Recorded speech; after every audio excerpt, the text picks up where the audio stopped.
Hello friends, it's time for another video from my series This Week in Trek, where I ramble about last week's Star Trek related news, and today I have tons of stuff for you, so let's just jump right into it. We have a new picture of Captain Gabriel Lorca, played by British actor Jason Isaacs. He's apparently sitting on the new captain's chair on the bridge of the USS Discovery. The color scheme reminds me on the bridge of the USS Enterprise NX-01 from the TV show Star Trek Enterprise. The next thing is a new promotional poster released by CBS, where we have again a new picture of the main starship, the USS Discovery. And no, for those of you who hate the design, it's bad news. The design we've seen in the last year's trailer is the final one. And I admit I personally love it. It's one of the few designs I actually love. Then we have a couple of new short video presentations. The first one shows the new Starfleet insignia, which is split in two parts for some reason. Then we see the new communicator, and I must admit I'm pleasantly surprised. This is the first thing we see that actually looks appropriate for the time period in which this show is taking place, so thanks for this, I'm quite satisfied. It's great to see that they do respect at least some design.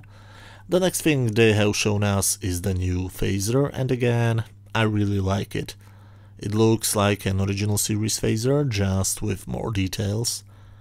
Then we see the new phaser rifle, which is a new piece of tech, but it looks like a cross between the weapon used on Enterprise and the one which was used on Where No Man Has Gone Before, which is the second Star Trek pilot. The next thing is, of course, that the San Diego Comic-Con happened this weekend, and the website trekcore.com released several pictures showing us things like Klingon armor, Klingon blades, Klingon helmets, but also Michael Barnham's spacesuit, which you could see in the last trailer. There are also some props from the new show, and even some concept art. I will link to the full article in the description. The only thing I'm going to say is that while I love the previous designs, I hate these. Everything is way too over-designed, nothing really looks practical. It reminds me on like fashion shows, models wear shitty outfits, everybody for some reason applauds, but no sane person would ever buy that stuff.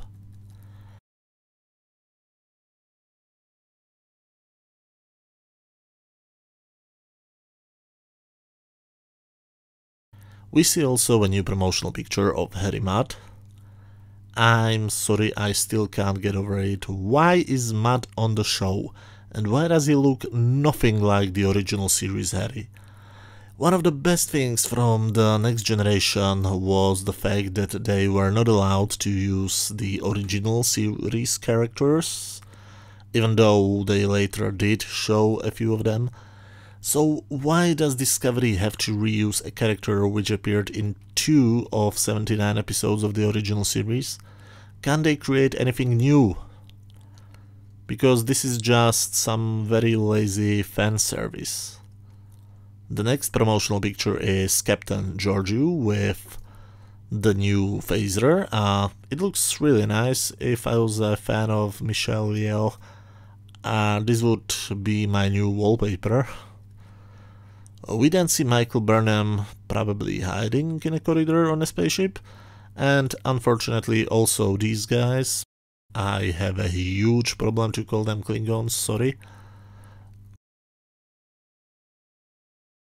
On the next picture we see Captain Lorca touching a force field, which would suggest it's on some damaged ship. Is it the Shenzhou or the Discovery? Hard to tell right now.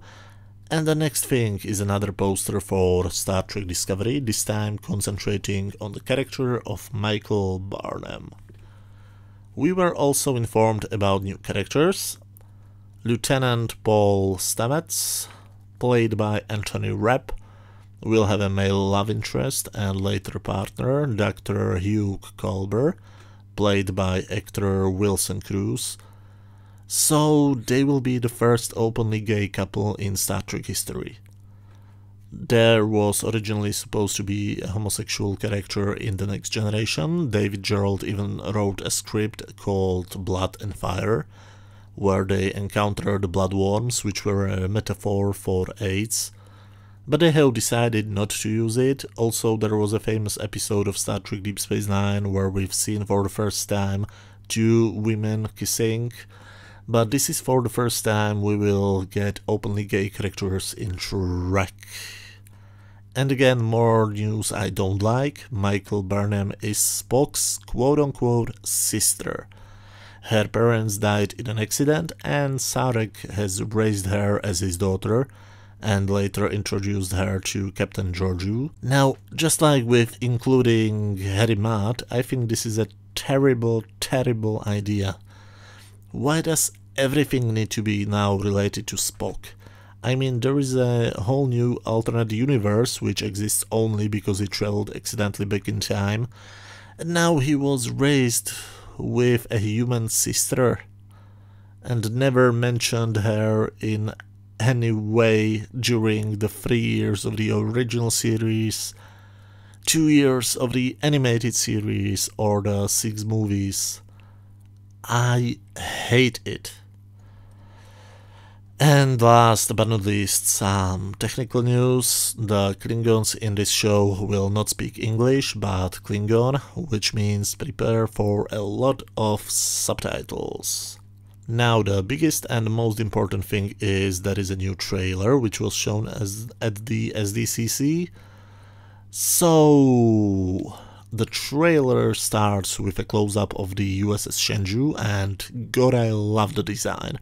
It's very fresh, very, for a lack of a better term, cinematic, but it still feels like a Starfleet ship, which is great. Then we see more footage of Georgiou and Burnham walking across the desert with the new bug creature, and it looks like the bug alien is watching them, at least that's how it's edited together in the trailer, and I still like how it looks like. It looks very real, even though it's probably CG.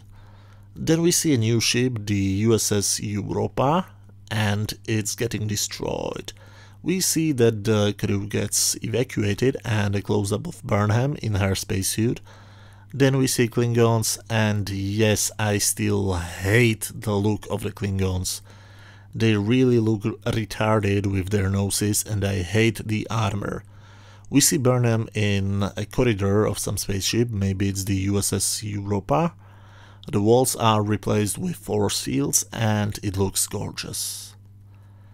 Then we see a crashed ship, I guess. Don't know why, but it reminds me on the space jockey ship from the original Alien. But apparently this is a Klingon bird of prey. What? We then see the quote-unquote Klingon funeral. Michael gives a report to Sarek, and the Shenzhou encounters the quote-unquote Klingon ship. And I'm sorry, is this design a joke? If so, it's a bad one. I hate every single thing they have done with the Klingons. Every single thing. That must be a record.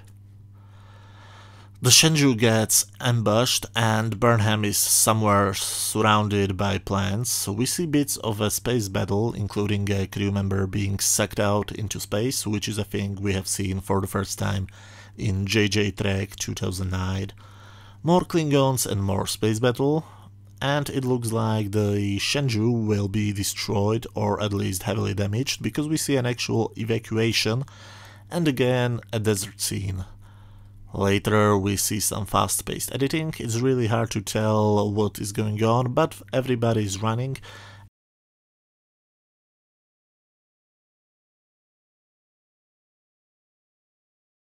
And we finally see Captain Lorca. He says that they are creating a brand new way how to fly, so is the Discovery some secret experimental ship? Commander Burnham gets sucked out into space and we see the first time Harry mud. In the end we see a ship being destroyed, but it's probably not the Shenzhou, because we see the Shenzhou crew reacting to it, and from Lorca's dialogue we now know that they started a war and he wants to end it. So I guess this is going to be the main storyline, try to avoid a war with the Klingons. And what the hell is with that pop song? Star Trek needs a big orchestral score, not some random pop song. I hope it's used only in the trailers and not in the actual show. The trailer ends with Burnham in a damaged spacesuit floating in space. So overall this trailer is, in my opinion, the best one they released so far, and as I said, I am definitely going to watch the show.